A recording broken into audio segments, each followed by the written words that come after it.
আমার প্রিয় মা বোন, আমি কোরআন এবং হাদিসের আলোকে 11টি বিশেষ নসিহা পেশ করতে চাই, যেগুলো আপনাদের জীবনকে আলোকিত করবে, দুনিয়াতে আপনাদেরকে মর্যাদার আসনে আসীন করবে, আর আখিরাতে আল্লাহ তাআলার কাছে আপনারা প্রিয় বান্দী হিসেবে উপস্থাপিত হবেন, আল্লাহর প্রিয় বান্দী হিসেবে উপস্থাপিত হয়ে জান্নাত লাভ করতে পারবেন। এরকম 11টি পরামর্শ বা নসিহা আপনাদের প্রতি আমার।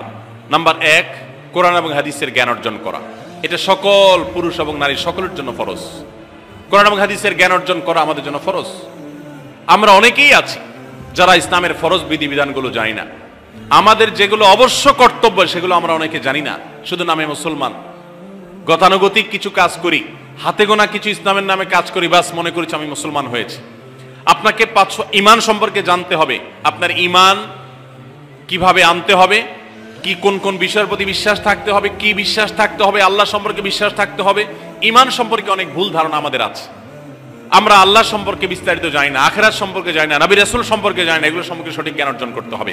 5 ওয়াক্ত নামাজ এর বিধিবিধানগুলো, কখন কোনটা পড়তে হয়, ওয়াক্ত কখন থাকে কখন যায়, অনেক মহিলা আছেন জানেন না, অনেক নারীরা আছেন, অনেক পুরুষরা আছেন জানেন না।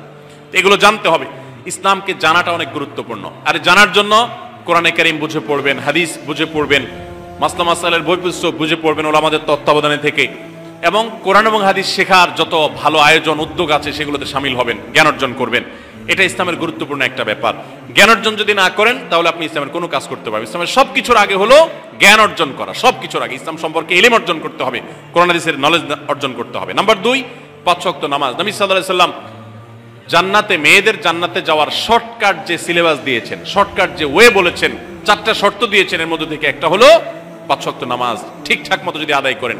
অনেক মহিলারা আছেন যোহরের নামাজ আসরের সময় গিয়ে আদায় করেন, আসরের কাছাকাছি আদায় করেন, কারণ গৃহস্থলী কাজে ব্যস্ত থাকেন, রান্না বাড়ার কাজে ব্যস্ত থাকেন, গা গোসল নিয়ে ব্যস্ত থাকেন। করছি করে এই রান্না বাড়া করা, সবাইকে খাবার দাবার দেওয়া, ছেলে মেয়েকে খাবার দাবার দেওয়া, ঘর ইত্যাদি মোছা ধোয়া, এগুলো করতে করতে, নিজের গোসল টোসল করতে করতে 3টা 3:30 বেজে যায়। অনেক সময় আসরের ওয়াক্তের কাছাকাছি গিয়ে তারপর যোহরের নামাজ আদায় করেন। খুবই গর্হিত একটা কাজ। আমার মা বোনরা সতর্ক থাকবেন এ ব্যাপারে, যে নামাজ সময় মতো আদায় করতে হবে। শয়তান আপনাদেরকে একটা ভুল কথা বলে ধোঁকা দেয়, সেটা হলো যে আমি রান্না বাড়া করছি যে পোশাকে, এই পোশাকে কিভাবে নামাজ পড়বো, তাহলে আমি গোসল টোসল করে একটা নামাজ পড়বো। আর গোসল তো আর সহজে করা হয় না। রান্না বাড়ার পরে সবাই বাড়ায় খাওয়াই দেওয়া, এরপরে ঘর দুয়ার পরিষ্কার করা, এরপরে সব কাজ শেষে গোসল করা, তারপরে গোসল করে এসে নামাজ পড়া, এসব করতে করতে শয়তান আপনার নামাজটা অনেক পিছায়া দেয়। মনে রাখবেন, আপনি যে পোশাকে কাজ করতেছেন ওই পোশাকে যদি দুর্গন্ধ না থাকে, খারাপ না থাকে, ভালো পোশাক হয়, তো ওই পোশাকে আপনি নামাজ পড়তে পারবেন। দুর্গন্ধ থাকলেও শরীরকে ফ্রেশ করার ব্যবস্থা আছে, আপনি ফ্রেশ করে আপনি নামাজে দাঁড়ায় যাবেন। এরপর নামাজ পড়ে বাকি কাজ করবেন। কাজকে বলবেন না যে নামাজকে বলবেন না যে আমার অনেক কাজ আছে, এগুলো শেষ করে নামাজ পড়বো। শয়তান আমাদেরকে ধোঁকা দেয়। এই জন্য মা বোনরা 5 ওয়াক্ত নামাজ সময় মতো আদায় করবেন, ঠিকঠাক মতো আদায় করবেন। অনেক মা বোনরা আপনারা নামাজ পড়েন, নামাজ হয় না। বাংলাদেশে বেশিরভাগ মহিলাদের, নারীদের মধ্যে একটা ভুল আছে নামাজ প্রসঙ্গে, সেটা হলো যে নামাজের মধ্যে সতরটা ভালো করে ঢাকেন না। সতর কি? মেয়েদের নামাজের মধ্যে মুখমণ্ডল ছাড়া, 2 হাতের কবজি ছাড়া তাদের মাথা থেকে পা পর্যন্ত পুরো শরীর তারা ঢেকে রাখবে। আজকাল নামাজের ওড়না পাওয়া যায়, এই ওড়নাগুলো পরলে এই মুখমণ্ডল ছাড়া 2 হাত এক সহকারে ঢাকা থাকে, এভাবে ঢেকে রাখতে হবে। আপনি যদি নামাজ পড়েন, আপনার গলা দেখা যায়, আপনার কাঁধের কিছু অংশ দেখা যায়, চুল দেখা যায়, আপনার হাতের কনুই দেখা যায়, তাহলে সেক্ষেত্রে কিন্তু আপনার নামাজ হবে। পুরো নামাজ জুড়ে এরকম খালি থাকে এগুলো, তাহলে নামাজ হবে না। অনেক বোনরা এটা জানেন না, তাহলে নামাজটা ঠিকঠাক মতো পড়তে হবে। জান্নাতে যাওয়ার জন্য এটা পূর্ব শর্ত। নাম্বার 2।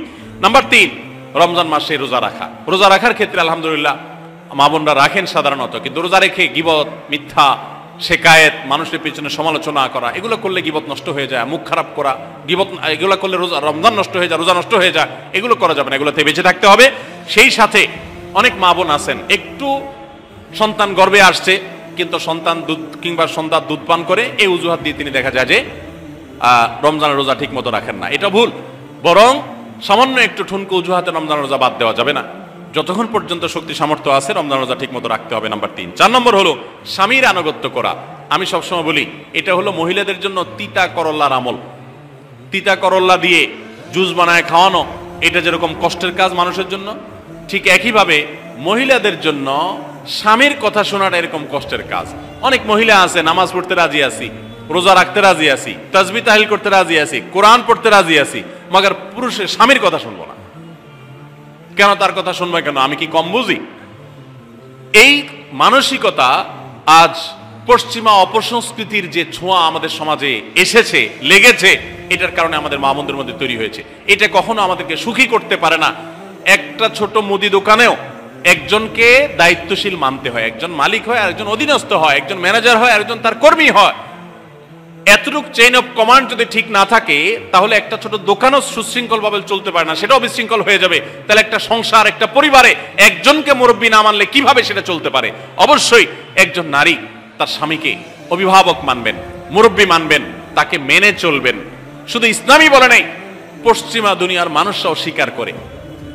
সাবেক মার্কিন প্রেসিডেন্ট বারাক ওবামার একটা আত্মজীবনীমূলক লেখা ধারাবাহিকভাবে বাংলাদেশে একটি জাতীয় গণমাধ্যমে প্রকাশ হয়েছে অনেক বছর আগে, আমি পড়েছি। সেখানে তিনি পরিষ্কার করে বলেছেন যে আমার দাদি নানীরা পারিবারিক জীবনে যতটা সুখী ছিল, এখন আমাদের স্ত্রী, আমাদের মেয়েরা ততটা সুখী না। অথচ তাদের এত বেশি শাড়ি চুড়ি, এত বেশি সাজগোজ, এত বেশি সুখ সমৃদ্ধির উপকরণ ছিল না আজকের মেয়েদের যতটা আছে। পারিবারিক শান্তি তখন যতটা ছিল, এখন তার ধারে কাছেও নেই। এর অন্যতম কারণ হলো এটি যে আমরা পশ্চিমা অপসংস্কৃতির ছোঁয়ায় পড়ে শয়তান আমাদেরকে অতিরিক্ত স্বাধীনতার নাম দিয়া আমাদেরকে বলগাহীন স্বাধীনতার পথে নিয়ে গেছে, যেটা আমাদের ধ্বংস ডেকে এনেছে। এজন্য একজন গার্ডিয়ান, একজন অভিভাবক পরিবারে থাকতে হবে, তাকে মানতে হবে। আপনি নারী হিসাবে আপনার স্বামীটাকে যদি মনে হয় একটু বোকা কিসিমের, সে বুঝে না, আপনি অবশ্যই ডেফিনেটলি আপনি তাকে বুঝাবেন, আপনি তাকে আপনার মতামত বলবেন, তারও কর্তব্য আপনার মতামত গ্রহণ করা। কিন্তু এর মানে এই না যে আপনি তাকে ডিনাই করবেন, পাত্তা দিবেন না, অবজ্ঞা করবেন, তার কাছে জিজ্ঞেস করা ছাড়া যেদিক সেদিক যাবেন, যা খুশি তা করবেন, এটা উচিত না। আপনার জান্নাতে যাওয়ার প্রয়োজনে ওই যে তিতা করল্লা বলেছি, সে যদি কোনো দিক থেকে তাকে মানতে আপনার কষ্ট হয়, আপনার থেকে সে পিছিয়ে আসে বুদ্ধিতে জ্ঞানে, তারপরে একটু কষ্ট করে ঢোক গিলেন, একটু কষ্ট করে সবর করেন, শুধুমাত্র জান্নাতের আশায় আল্লাহ তাআলা আপনাকে মর্যাদা দিবেন, দুনিয়াতে বড় করবেন, আখিরাতে বড় করবেন। অনেক সময় দেখা যায় পুরুষতান্ত্রিক সমাজে আমাদের দেশে দেখা যায় যে পুরুষদের নানা অনাচারে মেয়েরা অতিষ্ঠ হয়। একটু সবর করেন, সন্তান সন্ততি বড় হবে, তখন আর পুরুষের এই সমস্ত জুলুম থাকবে না, পুরুষ তখন দৌড়ের উপরে থাকবে। এই বাস্তবতা আমরা প্রত্যেকটা মানুষ উপলব্ধি করার কথা। অতএব মেয়েদের, মুসলিম নারীদের অত্যন্ত গুরুত্বপূর্ণ আরেকটি বিষয় হলো 4 নম্বর যেটি বললাম, স্বামীর আনুগত্য করা। যতটুকু সম্ভব তার সর্বোচ্চ আনুগত্য করার চেষ্টা করতে হবে, যতক্ষণ তিনি কোরআন হাদিসের কথা বলেন। স্বামী যদি কোনো অন্যায় কথা করতে বলেন, তাহলে তখন আর তার কোনো কথা শোনা যাবে না। নাম্বার 5, একজন মুসলিম নারীর জন্য তার ইজ্জতের হেফাজত অত্যন্ত গুরুত্বপূর্ণ ব্যাপার। এমন একটা সমাজে আমরা বসবাস করতেছি, পাঠ্য বইয়ে শিক্ষার নামে আমাদের সন্তানদের চরিত্র নষ্ট করে দেওয়া হচ্ছে, বিবাহ বহির্ভূত সম্পর্ক করতে তাদেরকে উস্কানি দেওয়া হচ্ছে, শিক্ষার নামে কুশিক্ষা দেওয়া হচ্ছে, যার কারণে আমার সন্তান নষ্ট হয়ে যাচ্ছে। এই জন্য আমি বলি, এমন যুবক, এমন যুবতী আজকাল সোনার হরিণ হয়ে গেছে। হাজারে 2-4-10 জন যুবক পাওয়া যাবে কিনা সন্দেহ, যেই যুবক বুকে হাত রেখে বুক টান টান করে আল্লাহর শুকরিয়া আদায় করে বলতে পারবে তার যৌবনে কোনো হারাম স্পর্শ সে করে নাই, কোনো হারামের কাছে সে যায় নাই, তার চরিত্রকে সে হেফাজত করেছে, কোনো গুনাহে সে লিপ্ত হয় নাই, এরকম কথা বলার মতো যুবক খুব বেশি নাই আমাদের সমাজে। ধ্বংস করে ফেলা হয়েছে বিনোদনের নামে, শিক্ষার নামে, নানা নামে। এগুলো আমাদের দেশের সংস্কৃতি ছিল না। এদেশের মুসলমান তো বটে, এদেশের হিন্দুরাও পারিবারিক এই বন্ধনের মধ্যে থেকে তারা তাদের চরিত্রকে হেফাজত করে, বৈবাহিক সম্পর্ক ছাড়া কোন প্রকার সম্পর্কের মাধ্যমে তাদের যৌন আকাঙ্ক্ষাকে মেটায় না। এটা এদেশের মাটির, এদেশের কালচার, এদেশের মানুষের কালচার, এদেশের সকল ধরনের মানুষের কালচার, কিন্তু এদেশের সেই সংস্কৃতিকে ধ্বংস করে দেওয়া হচ্ছে ছোট ছোট বাচ্চাদের বইয়ে এই বিবাহ বহির্ভূত সম্পর্কের কথা বলে। এই জন্য সচ্চরিত্র এখন সোনার হরিণ হয়ে গেছে। নবী সাল্লাল্লাহু আলাইহি সাল্লাম বলেছেন, মাইয়াজমান লি মা বাইনা লিহিয়াইহি ওয়া মা বাইনা রিজলাইহি আদমান লাহুল জান্নাহ। যে ব্যক্তি তার 2 চোয়ালের মাঝখানের অঙ্গ অর্থাৎ মুখ, আর যে ব্যক্তি তার 2 রানের মধ্যবর্তী অঙ্গ, তার লজ্জাস্থানকে হেফাজত করবে, অন্যায় খাতে ব্যবহার করবে না, এটার সংরক্ষণের দায়িত্ব এবং গ্যারান্টি যে ব্যক্তি নিজের ব্যাপারে নিজে নিবে, নবী সাল্লাল্লাহু আলাইহি ওয়াসাল্লাম বলেছেন, আমি তার জন্য জান্নাতের দায়িত্ব নিয়ে নিলাম। যে এটা 2টার দায়িত্ব নিতে পারবে, আমি তার জান্নাতের দায়িত্ব নিলাম। এবং নবী সাল্লাল্লাহু আলাইহি ওয়াসাল্লাম আরো বলেছেন, আকসারু মা ইউদখিলুন নাস আন-নার, মানুষকে সবচেয়ে বেশি জাহান্নামে নিয়ে যায় কোন জিনিসে? আল ফামু আল ফরজ, এই দুটি অঙ্গ, মুখ এবং লজ্জাস্থান। এই জন্য মা বোনরা, অনেকে আপনাদেরকে অনেক প্ররোচনা দিবে, অনেক গুনাহের পথে আহ্বান করবে। আপনাদের মেয়েরা স্কুল কলেজে পড়তে গেলে সেখানে অনেক অন্যায় আবেদন শুনবে, হারামের আহ্বান শুনবে। তাদেরকে সুশিক্ষা দিবেন যে আল্লাহ তাআলা তোমাকে যে চরিত্র দিয়েছে, যৌবন দিয়েছে, এটাকে যেখানে সেখানে ব্যবহার করলে হবে না। কিয়ামতের ময়দানে যুবকদেরকে আলাদা করে জিজ্ঞাসা করা হবে, তোমার যৌবনকালে কি করছো সেটা বলো, বুড়া বয়সে এসে কি করছো এটা ইম্পর্টেন্ট না, যৌবনকালে কি করে আসছো সেটার হিসাব দাও। যৌবনকে হেফাজত করার গুরুত্ব এত বেশি, আল্লাহ আলাদা করে জিজ্ঞাসা করবেন।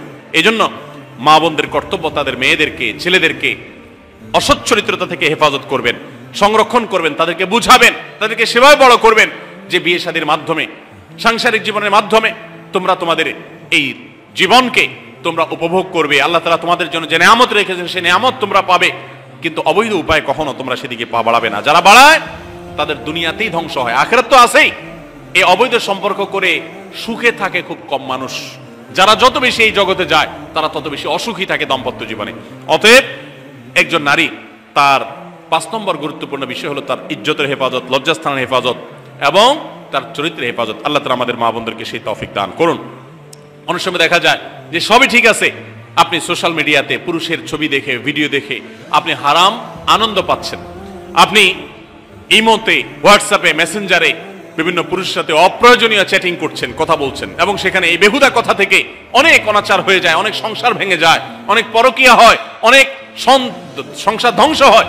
এই জন্য আল্লাহ বলেছেন আল্লাহ তাকরাবুজ জিনা, জেনার কাছেও যেও না, চ্যাটিংই করতে যেও না, কারণ করতে গেলে তুমি ডুবে যাবা, পরে ফিরে আসতে পারবা না। ভয়ঙ্কর এক গুহা এবং ভয়ঙ্কর এক জগৎ। এই পথ থেকে আমাদেরকে বেঁচে থাকতে হবে। আল্লাহ আমাদের তৌফিক দান করুন। নাম্বার 6, মা বোনদের জন্য গুরুত্বপূর্ণ বিষয় হলো সন্তানদের লালন পালন করা। আপনি বাজার থেকে 2-4 কেজি আম কিনে খাইছেন, এটাতে আপনি যতটা সুখী হতে পারবেন, আপনি যদি একটা আমের গাছ লাগাই দিতে পারেন তাহলে তার চাইতে অনেক বেশি সুখী হতে পারবেন, আপনি বেশি লাভবান হবেন, আপনি মনকে মন আম খেতে পারবেন, আপনার বংশধররা খেতে পারবে। নিজে আমল তো করবেনই মায়েরা, বোনেরা, পাশাপাশি সন্তানদেরকে যদি আল্লাহ ভীরু বানান, মুত্তাকি বানান, পরহেজগার বানান, কোরআন হাদিস শিখান, তাদেরকে যদি পর্দা শিখান, তাদেরকে যদি চরিত্রের হেফাজত শিখান, তাদেরকে যদি ভালো মানুষ বানানো শিখান, তাহলে আপনি আম গাছ লাগানোর মতো ফলের গাছ লাগাই গেলেন, সওয়াবের গাছ লাগাই গেলেন, দুনিয়া থেকে চলে যাবেন। নেক সন্তানের আমল যেগুলো আপনি শিখাই দিয়ে গেছেন, এগুলোর সওয়াব আপনি পেতে থাকবেন। ছেলেটাকে সূরা ফাতিহা নিজে শিখাবেন, মেয়েটাকে সূরা ফাতিহা নিজে শিখাবেন, নিজে ভালো করে শিখবেন। তাহলে কিয়ামত পর্যন্ত, মরণ পর্যন্ত এই ছেলে যতবার সূরা ফাতিহা পড়বে প্রত্যেক নামাজে আপনি কিন্তু সওয়াব পেতে থাকবেন, কারণ আপনি শিখাই দিয়ে গেছেন, আপনি শুরুটা করে দিয়ে গেছেন। এই জন্য মা বোনদের জন্য সন্তানদের লালন পালন করা, সন্তান দুধে ভাতে আছে কিনা, ভালো জামা কাপড় পরছে কিনা, এর চাইতে ইম্পর্টেন্ট হলো সন্তান আমার নামাজ পড়ছে কিনা, সন্তান আমার আল্লাহকে চিনে কিনা, সন্তান আমার কোরআন হাদিসের শিক্ষা পেয়েছে কিনা। সন্তান একদিন স্কুলে যায় না, তার জন্য আমার মাথা খারাপ হলে, সন্তান একদিন নামাজ পড়ে না এক ওয়াক্ত, তার জন্য আরো বেশি মাথা খারাপ হতে হবে। তাহলে আপনি দায়িত্বশীল মা হতে পারবেন, দায়িত্বশীল বাবা হতে পারবেন।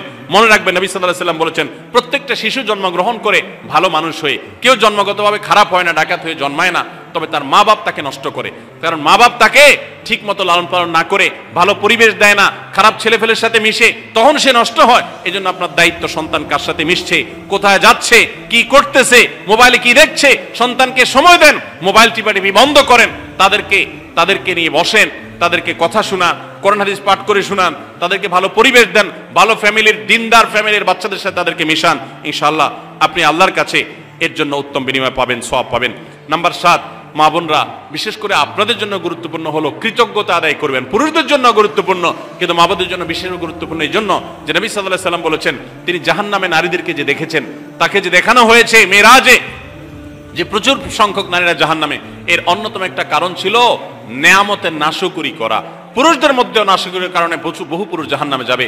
মা বোনরা, স্বামী এবং নিজের জগতে যতটুকু আল্লাহ তাআলা দিয়েছেন এতটুকুর উপর শুকর আদায় করবেন। আপনার স্বামী মানুষটা হয়তো মুখটা খারাপ, কিন্তু তার শরীরটা ভালো আছে, সে আপনাকে উপার্জন করে এনে খাওয়ায়। অনেক মহিলা আছে, তার স্বামী হয়তো অ্যাক্সিডেন্ট করে পঙ্গু হয়ে গেছে, সে হয়তো বিছানা শুয়ে বাকি জীবন কাটিয়েছে, তার কষ্টের কোনো শেষ নাই। আপনার স্বামী হয়তো বা তার কোনো দিক থেকে দুর্বলতা আছে, আবার বহু দিক থেকে তার ভালো গুণ আছে। একই কথা পুরুষদের জন্য ইসলাম নির্দেশ করেছে যে তার স্ত্রীর একটা গুণ খারাপ দেখে যদি তার কষ্ট লাগে, তো সে চিন্তা করলে 10টা গুণ ভালো দেখবে, সেটা দেখে শুকর আদায় করা উচিত। এই শুকরিয়া আদায় করা ছাড়া পুরুষ হোক নারী হোক কেউ আল্লাহর প্রিয় বান্দা হতে পারবে না। এজন্য আল্লাহর কাছে শুকরিয়া আদায় করবেন। মায়েরা বিশেষ করে শ্বশুরের বাড়িতে যাওয়ার পর প্রথম প্রথম অনেক কষ্ট হয়। আমি সবসময় বলি, শ্বশুর বাড়িতে যাওয়ার পর মেয়েরা আমাদের দেশে নানান জুলুম নির্যাতন সহ্য করতে হয়। শাশুড়ি বাঁকা চোখে দেখে, সব শাশুড়ি না, অনেক শাশুড়ি, অনেক সময় ননদরা বাঁকা চোখে দেখে, স্বামী লোকটা জ্বালায় নানাভাবে, দেবররা জ্বালায় নানানভাবে, মানুষ খোঁচাখুচি করে, কষ্ট দেয়।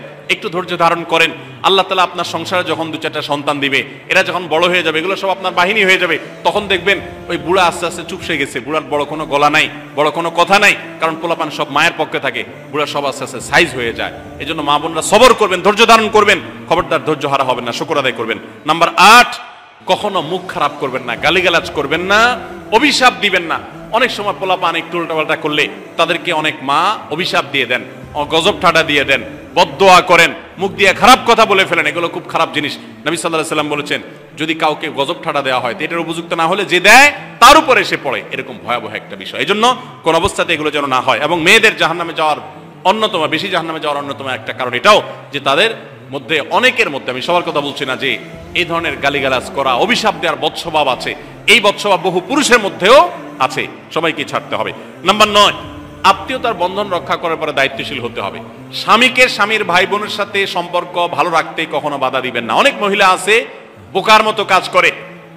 স্বামী যদি স্বামীর ভাইকে টাকা পয়সা দেয়, সে অপছন্দ করে। স্বামী যদি স্বামীর বোনকে টাকা পয়সা দেয়, সে এটাকে পছন্দ করে না। মা বাবার খোঁজ খবর বেশি নিলে তার কাছে ভালো লাগে না। এই মহিলা হলো নির্বোধ। কেন নির্বোধ? কারণ নবী সাল্লাল্লাহু আলাইহি ওয়াসাল্লাম বলেছেন যে মান সাররাহু আন ইউবসাতা লাহু ফি রিজকিহি আও ইউনসালাহু ফি আথরি ফালিয়াসিল রাহিমা, যে ব্যক্তি চায় তার রিজিকে আল্লাহ বরকত দেখ, তার হায়াতে বরকত দেখ, সে যেন রক্ত সম্পর্কে, আত্মীয়দের সাথে সম্পর্ক বেশি ভালো রাখে। তাহলে আপনার স্বামীর রিজিক বেশি হোক, টাকা পয়সা বেশি হোক, তার হায়াতে বরকত হোক, এটা যদি আপনি চান, তাহলে আপনি বরং তারা উৎসাহিত করা উচিত। তোমার ভাইটার খবর নাও, তোমার বোনটার বাড়িতে যাও, তোমার মা বাপের খেদমত করো, তাদের সাথে যত সম্পৃক্ত থাকবে আপনার স্বামীতে আল্লাহ তাআলা তত বরকত দান করবেন। এই জন্য তাকে সেটা করবেন। আবার পুরুষদেরও উচিত মেয়েদেরকে সুযোগ দেওয়া। তারা তাদের বাপ, মেয়েরও তো কর্তব্য আছে তার বাপ মার প্রতি, বাপ মার খেদমত করবে, বাপ মার জন্য হাদিয়া তোফা দিবে। অনেক পুরুষরা আছে মেয়েদের পাওনা অধিকারই দেয় না, হাদিয়া তোফা কোত্থেকে দিবে, তাদের মহরটাই দেয় না, তাদের হাত খরচ দেয় না। আলাদা কিছু হাত খরচ দেওয়া উচিত, যে তার মতো সে খরচ করবে, তার মা বাপের জন্য খরচ করবে। এগুলোর বিনিময়ে আমরা আল্লাহর কাছে জান্নাত পাবো। অতএব এই আত্মীয়তার সম্পর্ক রক্ষা করা গুরুত্বপূর্ণ। নাম্বার 10, সাদাকা করবেন। সাদাকা জাহান্নাম থেকে মুক্তির কারণ। নবী সাল্লাল্লাহু আলাইহি ওয়াসাল্লাম জাহান্নামের ব্যাপারে সতর্ক করেছেন আপনাদেরকে, আমাদের সবাইকে। অতএব সাদাকা দিলে জাহান্নাম থেকে মুক্তির একটা পথ আমরা পাই, সুগম হয়। এবং নবী সাল্লাল্লাহু আলাইহি ওয়াসাল্লামের সময় মহিলা সাহাবীরা তাদের গহনা খুলে আল্লাহর রাস্তায় দান করতেন। এজন্য মসজিদ, মাদ্রাসা, বিভিন্ন গুরুত্বপূর্ণ যে দানের খাতগুলো আছে সেগুলোতে বেশি বেশি দান করবেন, বেশি বেশি আল্লাহর রাস্তায় ব্যয় করবেন, যতটুকু তৌফিক আছে ততটুকু। এখন মহিলারা দান করবে কোত্থেকে? পুরুষরা মহরের টাকাই পরিশোধ করে না, বেচারে দান করবে কোত্থেকে? এই জন্য পুরুষরা দায়ী হবে। এবং মহিলারাও তাদের মহরের টাকা যেন অনাদায় না থাকে, তারা যেভাবে চেষ্টা করলে হয় সেভাবে চেষ্টা করবেন। এবং তাদের হাত খরচ আলাদা দেওয়া উচিত, এবং তারা পর্দার মধ্যে থেকে তাদের মতো উপার্জনও করতে পারেন, সেটাও শরীয়ত তাদের জন্য সুযোগ রেখেছে। যেভাবে হোক তারাও সাদাকার চেষ্টা করবেন। 11 নম্বর সর্বশেষ হলো সময়ের অপচয় করবেন না। এখন এমন একটা সময় চলছে, বেশিরভাগ মানুষ জাহান্নামে যাবে যেই কারণে, আজকের যুগে সবচেয়ে বেশি আমরা বিপদগামিতার মুখে যাচ্ছি যে কারণে, সেটার অন্যতম হলো এই স্মার্টফোনের অপব্যবহার। আমরা অনেকে আছি টেলিভিশনের বিভিন্ন সিরিয়ালে আসক্ত, অনেকে আছি বিভিন্ন নাটক সিনেমায় আসক্ত, অনেকে আছি ফেসবুক এবং ইউটিউব এগুলোতে আসক্ত। বিশেষ করে মা বোনদেরকে বলছি, অনেকেই আছেন এখনো রিমোট ছাড়া তার পেটের ভাত হজম হয় না, সারাদিন রিমোট হাতে বসে থাকেন, একটা পর একটা সিরিয়াল এবং চ্যানেল পাল্টাতে থাকেন। মনে রাখবেন, সফল ইমানদার হতে হলে এই অনর্থক কাজ না ছাড়লে আপনি সফল ইমানদার হতে পারবেন না। অনেকে নামাজে পড়ে আবার সিরিয়ালও দেখে, অনেকে আছেন ফেসবুকে ঘন্টাকে ঘন্টা, ইউটিউবে ঘন্টা ঘন্টা সময় নষ্ট করেন। এর জন্য আল্লাহর কাছে জবাবদিহি করতে হবে। কিয়ামতের ময়দানে আল্লাহ তাআলা কয়েকটা প্রশ্ন উত্তর দেওয়া ছাড়া একজন মানুষকেও নড়তে দিবেন না। এর ভিতরে একটা হলো যে তোমার সারা জীবনে কি অর্জন করেছো। সময়ের অপচয় করা যাবে না। সময় হলো জীবনের সবচেয়ে মূল্যবান সম্পদ। অতএব আল্লাহ তাআলা আমাদের সবাইকে জীবনের এই অমূল্য সম্পদ সময়কে সংরক্ষণ করার তৌফিক দান করুন। মা বোনরা, আপনাদেরকে আমি আল্লাহর ওয়াস্তে উপদেশ করতেছি, যারা বদভ্যাস আছে ফেসবুক ইউটিউবে ঘন্টা ঘন্টা পড়ে থাকার, প্রয়োজনে এগুলো সব ডিলিট করে দেন মোবাইল থেকে। প্রয়োজনে আপনি এই মোবাইল বিক্রি করে বাটন ফোনে চলে যান। নিজের বদভ্যাসকে নিয়ন্ত্রণ করতে না পারলে প্রথমে চেষ্টা করেন, এরপর না পারলে প্রয়োজনে বাদ দিয়ে দেন। আল্লাহর জন্য যদি এই ত্যাগটা করেন, কিয়ামতের ময়দানে বলতে পারেন, আল্লাহ গুনাহ থেকে বাঁচার জন্য, তোমাকে খুশি করার জন্য আমি স্মার্টফোন পর্যন্ত রাখি নাই, বাটন ফোনে চলে গেছি। আল্লাহ তাআলা খুশি হবেন ইনশাআল্লাহ বিইذنিল্লাহ। বহু মায়েরা তাদের সন্তান নষ্ট হয়ে যাচ্ছে এই মোবাইলের আসক্তি, সিরিয়ালের আসক্তির কারণে। তাদের স্বামীর সাথে সম্পর্ক নষ্ট হয়ে যাচ্ছে এই সমস্ত আসক্তির কারণে, অনেক গুনাহের পথে তারা চলে যাচ্ছেন এই সমস্ত আসক্তির কারণে। এই জন্য এগুলোকে নিয়ন্ত্রণ না করলে আপনি কখনো নেককার হতে পারবেন না। আপনার সন্তানকে মোবাইল দেখে খাওয়াবেন না। আমি আমার সন্তানকে মোবাইল দেখে খাওয়াই না। আমরা সব জায়গায় বলি মোবাইল দেখা, কার্টুন দেখায়, মোবাইল দেখায় বাচ্চাকে খাওয়াবেন না। বাচ্চা কাচ্চা এখন ক্রেজি হয়, আতপাগল কিসিমের হয়, জিদি হয়, বদমেজাজি হয়, ভাঙচুর করে। কেন হয়? কারণ সারাদিন আপনি ওর মোবাইলে কি দেখান? কার্টুন দেখান। কার্টুন মানে কি? মার মার, কাট কাট, হ্যাঁ, সবকিছু ধ্বংস করে ফেলা, গুলি করা, বোমা মারা, হ্যাঁ, সাপ হয়ে সব খেয়ে ফেলা, এটাই তো। এগুলো বাচ্চাদেরকে ক্রেজি করে, বাচ্চাদেরকে মানসিকভাবে অসুস্থ করে, ধ্বংস করে দেয়। তাদেরকে ফিজিক্যাল খেলাধুলা, শারীরিকভাবে করতে পারে এরকম খেলাধুলার ব্যবস্থা করেন, দৌড়াদৌড়ি করার ব্যবস্থা করেন। বাচ্চারা সুস্থ থাকবে, ভালো থাকবে। মোবাইল থেকে তাদেরকে বাঁচান, টেলিভিশন থেকে তাদেরকে বাঁচান, এবং কার্টুন থেকে, ভিডিও গেমস থেকে তাদেরকে বাঁচান। না বাঁচাতে পারলে আপনার দুনিয়া আখিরাত সব ধ্বংস হয়ে যাবে। অতএব আজকের এই মাহফিল থেকে আসুন, প্রতিজ্ঞা করি যে আমরা সময় নষ্ট করব না, সময়ের অপচয় করব না, প্রয়োজন ছাড়া মোবাইল হাতাহাতি ঘাটাঘাটি করব না, ঘন্টায় ঘন্টা মোবাইলকে সময় দিব না। অনেক মেয়েরা আছেন, অনেক পুরুষরা আছেন, এই একটি অপকর্মের কারণে তার শিক্ষা জীবন ধ্বংস হয়ে যায়, চাকরি নষ্ট হয়ে যায়, ব্যবসা লাডে উঠে, মা বাবার সাথে সম্পর্ক নষ্ট হয়, স্বামী স্ত্রীর সম্পর্ক নষ্ট হয়, সাংসারিক জীবন ধ্বংস হয়ে যায়, সবকিছু ধ্বংস হয়ে যায় শুধু এই মোবাইল ফোনের অনিয়ন্ত্রিত ব্যবহার করার কারণে। যারা মোবাইলকে নিয়ন্ত্রণ করতে পারেন না, ডাইরেক্ট হয়ে গেছেন, সারাক্ষণ হাতে মন চায়, তারা একটা শক্ত সিদ্ধান্ত নেন, প্রয়োজনে আমি স্মার্টফোন বিক্রি করে দিব। 6 মাস 8 মাস আপনি কিছুদিনের জন্য, 1 বছরের জন্য বাটন ফোনে চলে যান, এরপর আবার ব্যাক করলে আশা করা যায় আল্লাহ আপনাকে হেফাজত করবেন। এবং ইসলামের নাম দিয়ে, অনেকে বলে আমি ইউটিউবে ওয়াজ শুনি, ফেসবুকে ওয়াজ শুনি, ওয়াজের নাম দিয়া আপনি যে কি করেন কি না করেন সেটা আপনার আরশের মালিক সবই জানেন। অতএব যে ওয়াজ শুনতে গিয়ে আপনার আকাম কুকাম করা লাগে, খারাপ জিনিস দেখা লাগে, ওই ওয়াজ শোনার কথা আপনাকে ইসলাম বলে নাই। আল্লাহ তাআলা আমাদের সবাইকে সবগুলো বিষয় আমল করার তৌফিক দান করুন। আমরা আবারও বলছি, আজকে আমাদের মা বোনদেরকে লক্ষ্য করে বিশেষ করে যে 11টি করণীয় আপনাদের জীবনকে সোনালী জীবনে পরিণত করতে পারে, আপনাদের জীবনটাকে সমৃদ্ধ করতে পারে, সুখী করতে পারে, এবং আল্লাহর কাছে আপনাদেরকে জান্নাতের উপযুক্ত করবে।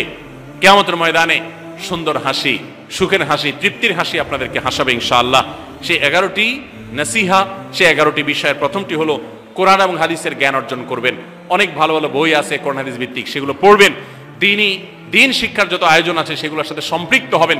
অনলাইনে অনেক কোর্স করা যায়, সেগুলোতে আপনি সম্পৃক্ত হতে পারেন। যেভাবে হোক আপনাকে কোরআন হাদিসের কথা জানতে হবে। আল্লাহ কি বলেছেন, রাসূল সাল্লাল্লাহু আলাইহি ওয়াসাল্লাম কি বলেছেন, মাসালা মাসাইল কখন কি করা উচিত, কোরআন হাদিসে কি বলা আছে, এগুলো জানতে হবে আপনাকে। যতটুকু সম্ভব জানার চেষ্টা করবেন। নাম্বার 2, 5 ওয়াক্ত নামাজ সঠিকভাবে আদায় করবেন, সময় মতো আদায় করবেন। জোহরের ওয়াক্ত বাসার কাজ কাম শেষ করে গোসল করে একেবারে 3টার দিকে একসাথে পড়বো, এটা করা যাবে না, বরং সময় মতো আদায় করতে হবে। এবং মেয়েদের যে সতর, এই সতর ঢাকার পরে সতর্ক থাকতে হবে। পুরো শরীর, মুখমণ্ডল ছাড়া যেন ঢাকা থাকে, চুল, গলা, হাতের গোছা, কনুই, এগুলো যেন দেখা না যায়, খেয়াল রাখতে হবে। এবং নামাজ ধীরে ধীরে পড়তে হবে। অনেক মহিলা অনেক দ্রুততার সাথে নামাজ পড়েন, এবার পড়লে হবে না। নাম্বার 3, রমজানের রোজা ঠিক মতো রাখতে হবে, যথাযথভাবে রাখতে হবে। রোজা রেখে গীবত, শিকায়েত, মিথ্যা, গালমন্দ এগুলো করা যাবে না।